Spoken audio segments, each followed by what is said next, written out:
नौतपे का आज तीसरा दिन है और ऐसे में गर्मी के तेवर तीखे बने हुए हैं। मंगलवार को प्रदेश के छतरपुर, ग्वालियर, रीवा, सीधी, खरगोन, सतना, दमोह, टीकमगढ़, खंडवा और नरसिंहपुर में लू चली है। 25 जगहों पर दिन का अधिकतम तापमान 43 से 46 डिग्री के बीच में दर्ज किया गया है। भीषण गर्मी का जनजीवन पर भी असर पड़ रहा है। लोग दिन भर गर्मी से बेहाल रहे।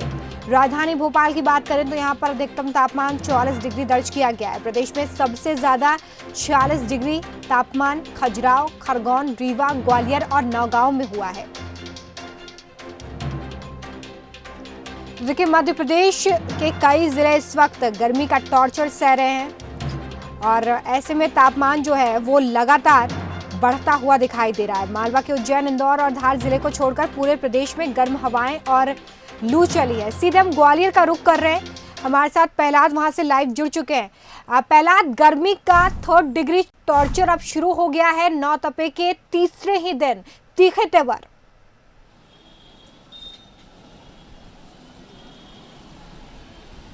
देखिए, जो तापमान है वो लगातार गति पकड़े हुए है। सुबह 8 बजे से ही लू चलने लगती है और अधिकतम जो तापमान है ग्वालियर जिले में वो 45 डिग्री से भी अधिक रह रहा है। तो अंदाजा लगाया जा सकता है कि किस तरीके से ग्वालियर चंबल अंचल में गर्मी अपना कहर बरपा रही है।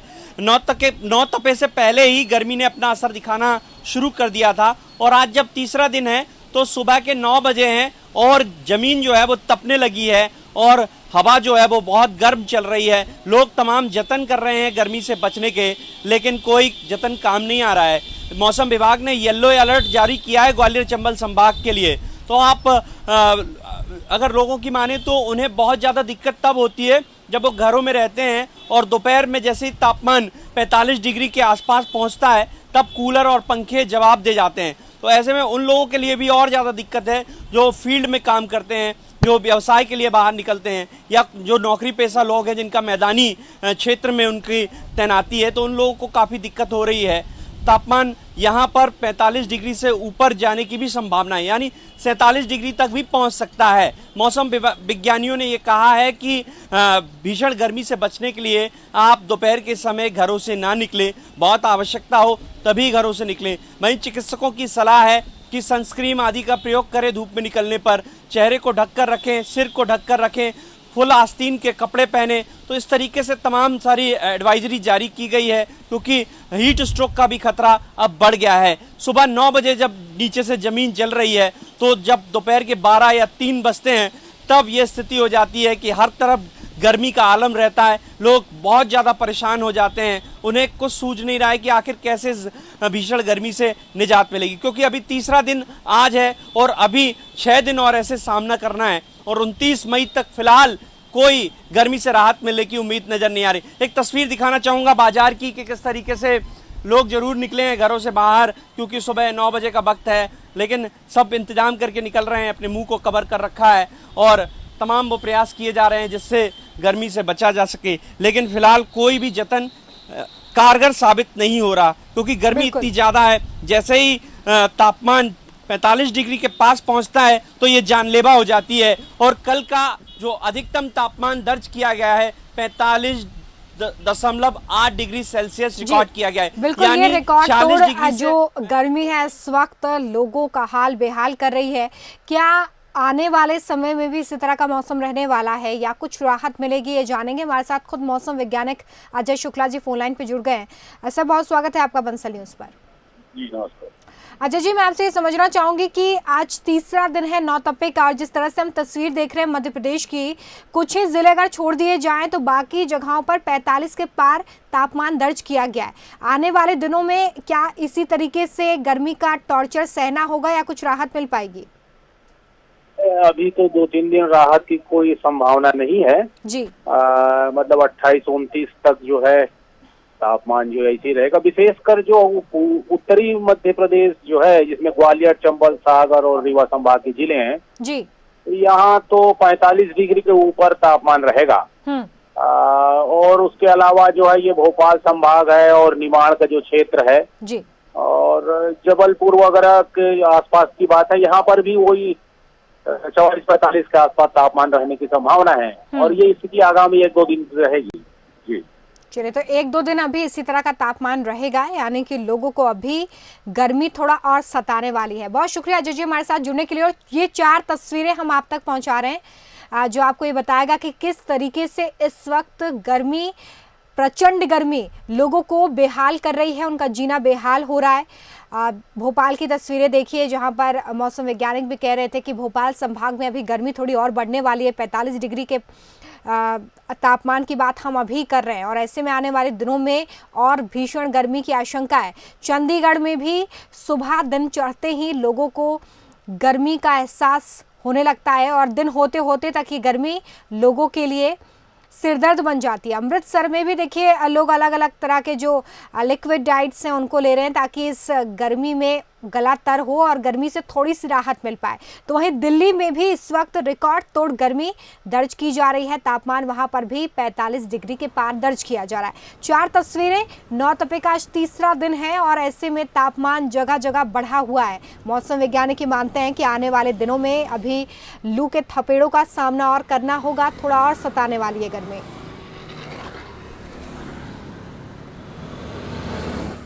तो देखिए, पूरे भारत में इस वक्त गर्मी सता रही है और इस मौसम में जो आग लगने का डर है वो भी बहुत ज्यादा बढ़ जाता है। इसी कड़ी में भोपाल से खबर है, जहां पर पटाखे की दुकान में आग लग गई है।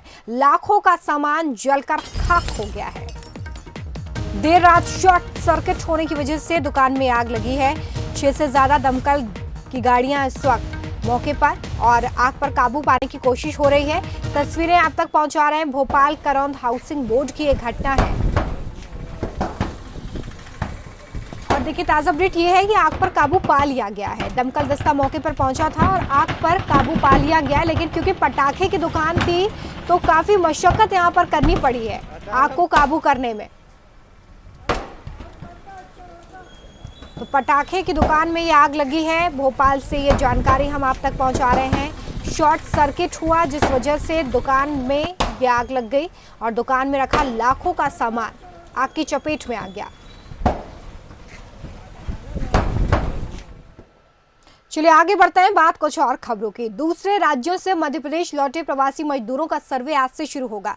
सर्वे कर उन्हें रोजगार के साथ ही संबल योजना से भी जोड़ा जाएगा। सर्वे, सत्यापन और रजिस्ट्रेशन ये अभियान 27 मई से 3 जून तक चलने वाला है। श्रम विभाग ने सभी कलेक्टर्स को कार्य योजना भेजी है। पंजीयन के लिए मजदूरों के लिए समग्र आईडी और आधार कार्ड नंबर जरूरी है। संबल पोर्ट में रजिस्ट्रेशन के बाद श्रमिकों को सीधे योजनाओं का लाभ मिलेगा। और देखिए, रोजगार सेतु, इस बात का जिक्र किया गया है कि इसके जरिए ही जो मजदूर हैं उन्हें रोजगार मिलेगा। स्किल्ड और अनस्किल्ड मजदूरों को उनकी योग्यता के अनुसार रोजगार के लिए शॉर्टलिस्ट किया जाएगा और शॉर्ट और लॉन्ग टर्म प्लानिंग की जाएगी कि किस तरह का रोजगार कितने समय के लिए दिया जा सकता है। इसके लिए रोजगार सेतु बनाया गया। सीएम ने सभी अधिकारियों को निर्देश दिए हैं कि लॉन्ग टर्म प्लानिंग में कुशल मजदूरों, उद्योग निर्माणकर्ताओं की जानकारी एक प्लेटफॉर्म पर होनी चाहिए, जिसके जरिए उद्योग जरूरत के मुताबिक स्किल्ड श्रमिकों को काम दे सके। जो अकुशल श्रमिक हैं, यानी कि जो बहुत ज़्यादा ट्रेंड नहीं है, काम दिलाने के लिए प्रदेश में श्रम सिद्धि अभियान इनके लिए चलाया गया है।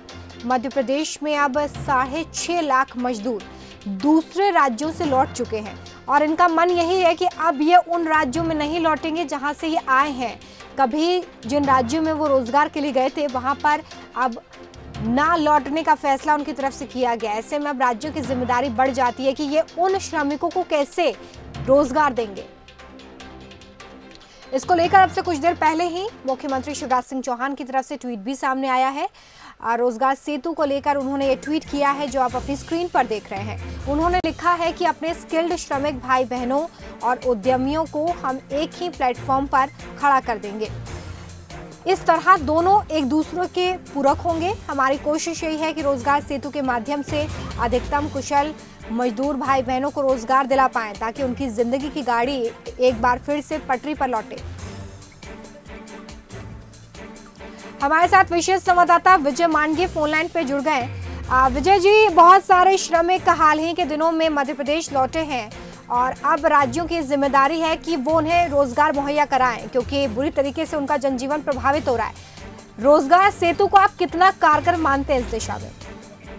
देखिए रोमिता, रोजगार सेतु एक प्लेटफॉर्म तैयार मध्य प्रदेश सरकार की तरफ से किया गया है और जिसका प्रचार प्रसार खुद मुख्यमंत्री कर रहे हैं। और इसके लिए जो बैठकें हो रही है लगातार श्रम विभाग के साथ, अब निर्देश पूरी तरीके से दे दिए गए। आज से रजिस्ट्रेशन शुरू होने वाला है सभी मजदूरों का, जो स्किल्ड लेबर है, जो अनस्किल्ड है और ऐसे लेबर जो वापस लौटे हैं, तो उनका पंजीयन होगा, उनका सर्वे होगा। ये सभी कलेक्टरों को बता दिया गया है कि वो करें अपने अपने जिलों में पहुंचे मजदूरों का सर्वे, उनमें से कितने श्रमिक जो है स्किल है, कितने अनस्किल है, और फिर उनका सर्वे कर ये 3 जून तक पूरी कवायद चलेगी। आज से शुरू हो रही है और 3 जून के बाद एक पूरा डाटा तैयार हो जाएगा सरकार के पास। फिर वो जो रोजगार सेतु प्लेटफॉर्म बनाया गया है उसमें इन सारे श्रमिकों का उनकी योग्यता के आधार पर वो डाटा अपलोड किया जाएगा। उसमें उन उद्योगों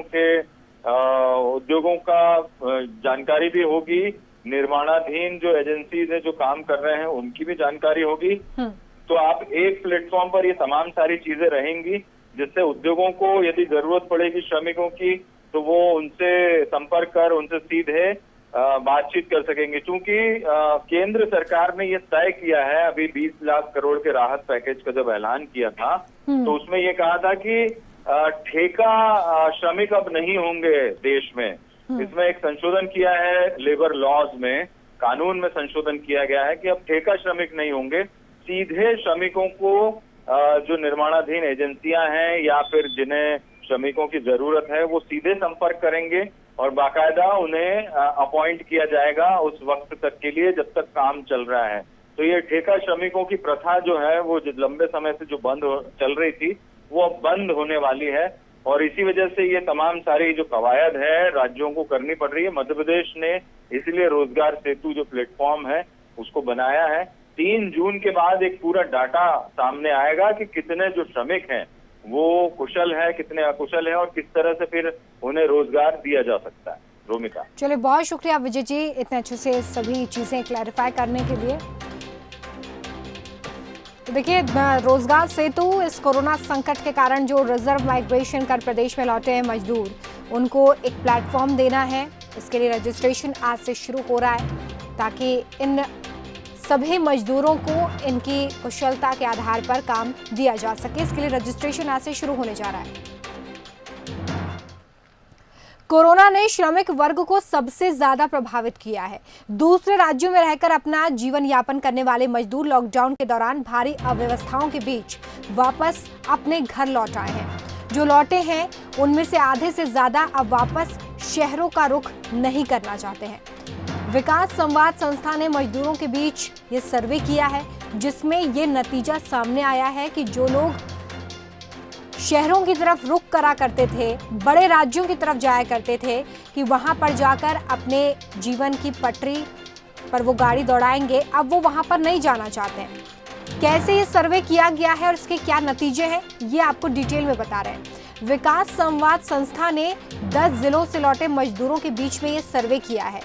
सर्वे से ये निकलकर सामने आया है कि आधे से ज्यादा प्रवासी मजदूर अब वापस नहीं जाना चाहते हैं। 1/4 ऐसे मजदूर हैं जो अभी असमंजस में है कि वो क्या करें क्या नहीं करें। 21% हालात सामान्य होने के बाद वापस महानगरों का रुख करने के लिए इच्छुक नजर आए हैं। वो ऐसा मानते हैं कि जब हालात सामान्य होंगे तो वो वापस उन शहरों की तरफ लौट सकते हैं। जिन मजदूरों के बीच सर्वे हुआ है उनमें आधे से ज्यादा निर्माण क्षेत्र में काम करते थे, यानी कि कंस्ट्रक्शन साइट्स पर काम करते थे। लॉकडाउन के बाद आधे मजदूरों को पूरी मजदूरी का भुगतान नहीं किया गया है। 1/4 ऐसे मजदूर हैं जिनके पास 500 रुपए से भी कम नकदी बची थी। हर 100 में से 7 मजदूर ऐसे हैं जो घर लौटने की जद्दोजहद में कंगाल तक हो गए हैं। 11% मजदूर ऐसे भी हैं जो घर लौटे थे, हाथ में 2000 रुपए से ज्यादा पैसे थे।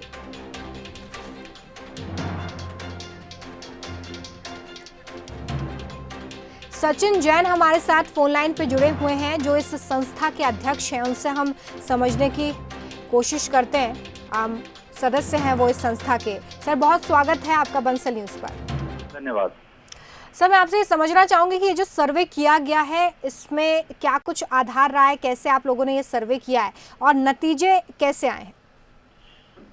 ये सर्वे 1 मई से 15 मई के बीच में जो मजदूर लौटे हैं, और खासतौर पर ये वो वक्त था जब बहुत व्यवस्थित व्यवस्थाएं नहीं थी मजदूरों के वापस लौटने की, कोशिशें की जा रही थी कि उनके लिए व्यवस्थाएं हो सकें। और उस वक्त मध्य प्रदेश के हमने 10 उन जिलों को लिया जहां से ये माना जाता है कि जहां के आर्थिक सामाजिक जो सूचक हैं आर्थिक सामाजिक विकास के, वो काफी कमजोर हैं और जहां से सबसे ज्यादा एक तरीके से माइग्रेशन होता है। तो ऐसे 10 जिलों को इसमें शामिल किया गया था और इनसे हम लोगों ने 20 सवालों के आधार पर सघन बातचीत की है और इनकी पूरी एक डिटेल्ड प्रोसेस स्टडी भी किया है, जो कि केस स्टडीज के फॉर्म में अवेलेबल है। और इसका मकसद वास्तव में यही जानना था, क्योंकि ये सर्वे करने के पीछे एक सबसे बड़ा मकसद ये था कि ये जो वक्त जब मजदूर लौटे हैं, ये आमतौर पर उनके लौटने का वक्त नहीं होता है।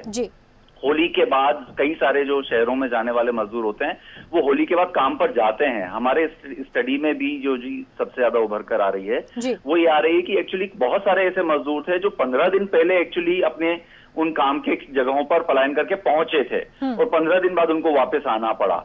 कई सारे लोग हैं जो पहले से भी वहां पर थे, लेकिन आमतौर पर ये वक्त नहीं होता है जब उनको लौटना पड़ता है। इसलिए ये जो वापसी है, ये एक तरीके से अप्राकृतिक वापसी है पलायन से, और मजबूरी में उनको पलायन से बिल्कुल वापस आना मजबूरी में किया गया सचिन जी। लेकिन मैं ये भी आपसे समझना चाहूंगी, क्योंकि श्रमिकों से सीधा आपने 1-to-1 बात की है, आपके संस्था के लोगों ने बातचीत की है, तो मजदूरों का इसको लेकर क्या स्टैंड था? क्योंकि हम सभी जानते हैं कि ग्रामीण क्षेत्रों की अगर बात की जाए तो वहां पर आज भी रोजगार ना के बराबर है और शायद यही एक बड़ी मजबूरी जिस वजह से ये बड़े शहरों का रुख करते हैं। तो अगर ये शहरों का रुख नहीं करेंगे तो ग्रामीण क्षेत्रों में क्या काम करेंगे, ये कुछ उनकी तरफ से साफ किया गया? देखिए, इसमें सबसे बड़ी बात जो लोगों की आ रही है कि जो पलायन करते हैं उसके पीछे एक जो एस्पिरेशन काम करती है, वो ये काम करती है कि उनको एक नई जीवन शैली जो है वो शहरों की तरफ मिलेगी। वहां पर एक अलग तरीके का माहौल होता है। तो एक बड़ी संख्या जो एस्पिरेशन के लिए काम करती है, पलायन करके जाती है, चाहे वो गुड़गांव जाते हैं, सूरत जाते हैं, अहमदाबाद जाते हैं या बेंगलोर जाते हैं। तो ये एक सीधा सा मसला है जिनके लिए, जिन मजदूरों के लिए एस्पिरेशन एक वैल्यू है माइग्रेशन का, उनके लिए आर्थिक सवाल नहीं है। वो शायद कुछ ना कुछ विकल्प उनके यहाँ पर वापस गांव के आसपास उपलब्ध हैं, तो वो उसके कारण से पलायन में कमी आएगी। दूसरी बात जो सबसे महत्वपूर्ण लोगों ने कही, वो ये कहा कि हम जाते इसलिए हैं ताकि हम वहां पर ज्यादा कमाई कर सके, ज्यादा पैसा अर्जित कर सके, क्योंकि शहरों की तरफ जो है वो एक निरंतरता में रोजगार के अवसर उपलब्ध होते हैं, जबकि गांवों में ऐसा होता है कि कुछ दिन काम मिलेगा, बाकी के दिन काम नहीं मिलेगा। तो उस स्थिति में लोगों का ये कहना है कि अब हम ये कोशिश करेंगे कि भाई हम कम आय में भी अपना जीवन यापन करने की व्यवस्था बनाएं, उसके बारे में सोचें, कम खर्चे में जीवन जी सके। ये दूसरी बात थी। तीसरा जो विकल्प वो ये कह रहे हैं, जिसमें बहुत बड़ी बात है और जो हमारे सर्वे का एक बहुत बड़ा हिस्सा रहा है, वो ये रहा है कि उनकी अपेक्षाएं हैं, कुछ स्थानीय बाजार से कुछ अपेक्षाएं हैं, सरकार से उनकी कुछ अपेक्षाएं। जैसे उन्होंने कहा कि मनरेगा में आप केवल 100 दिन का रोजगार देते हैं, अपने आप में उसको बढ़ाना बहुत जरूरी है। अगर उसको बढ़ाएंगे तो हम यहीं पर रह पाएंगे। ये एक महत्वपूर्ण बिंदु है सचिन जी। थोड़ी सी समय की कमी है, इसलिए ये संवाद मैं यहीं पर रोकूंगी, लेकिन बहुत महत्वपूर्ण जो बातें हैं वो आपने सामने रखी कि श्रमिकों के मन में आखिर इस कोरोना संकट काल के बाद जब वापस वो अपने गृह गांव लौटे हैं, अपने राज्यों को लौटे हैं, तो क्या कुछ उनके मन में चल रहा है। ये सारी बातें सर्वे के दौरान सामने आई हैं, जिसमें सबसे महत्वपूर्ण ये है कि अब वो शहरों को लौटना नहीं चाहते हैं, जहां पर हैं वहीं पर काम करना चाहते हैं। ऐसे में वो मनरेगा में जो रोजगार 100 दिनों का होता है उसमें इजाफा चाहते हैं। ये एक महत्वपूर्ण बात है। बहुत शुक्रिया हमारे साथ जुड़ने के लिए।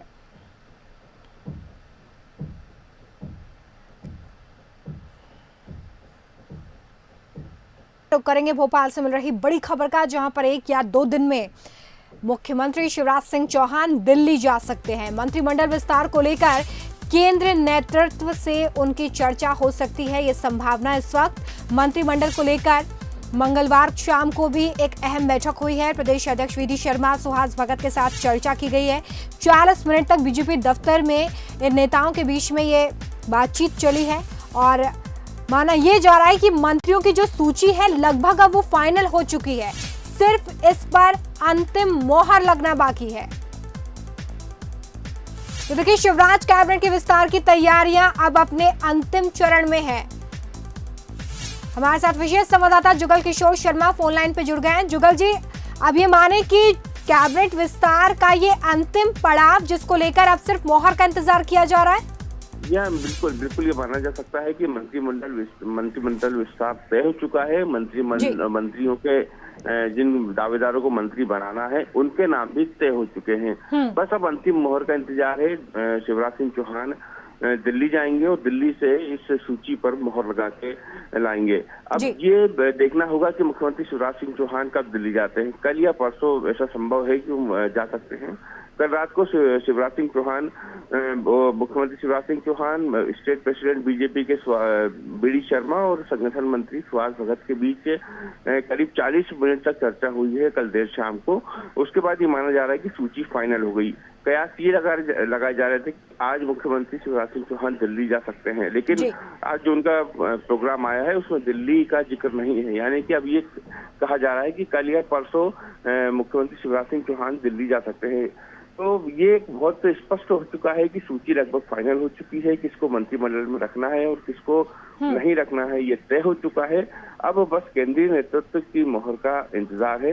तो हम कह सकते हैं, और ये भी एक संभव है कि 1 तारीख को मंत्रिमंडल विस्तार हो, क्योंकि ज्योतिरादित्य सिंधिया 1 तारीख को भोपाल आ रहे हैं और 1 को 2 तारीख को भोपाल में रहेंगे। तो ये कहा जा सकता है कि 1 तारीख को मंत्रिमंडल विस्तार होगा, 2 तारीख को सिंधिया बाकी जो मंत्री बनेंगे उन नेताओं से मुलाकात करेंगे और 3 तारीख को वो ग्वालियर चले जाएंगे। तो संभव ये है कि 1 तारीख को मध्य प्रदेश में मंत्रिमंडल विस्तार हो सकता है। हालांकि जब तक इस बात की पुष्टि नहीं हो सकती, जब तक कुछ कहा नहीं जा सकता, लेकिन इतना जरूर रोमिता कहा जा सकता है कि मंत्रिमंडल की सूची तैयार हो चुकी है। बिल्कुल, तो अब ये बिल्कुल संकेत मिलते हुए कि नाम फाइनल कर लिए गए हैं, लिस्ट तैयार है, लेकिन अंतिम फैसला दिल्ली से मोहर लगेगी इस लिस्ट पर, जिसके बाद मंत्रिमंडल का विस्तार मध्य प्रदेश में कर दिया जाएगा। और जो संकेत इस वक्त मिल रहे हैं उसके बाद बहुत संभव है कि 31 मई के बाद विस्तार कर दिया जाए, लेकिन फिलहाल ऑफिशियल अनाउंसमेंट का इंतजार करना होगा। बहुत शुक्रिया जुगल जी हमारे साथ जुड़ने के लिए।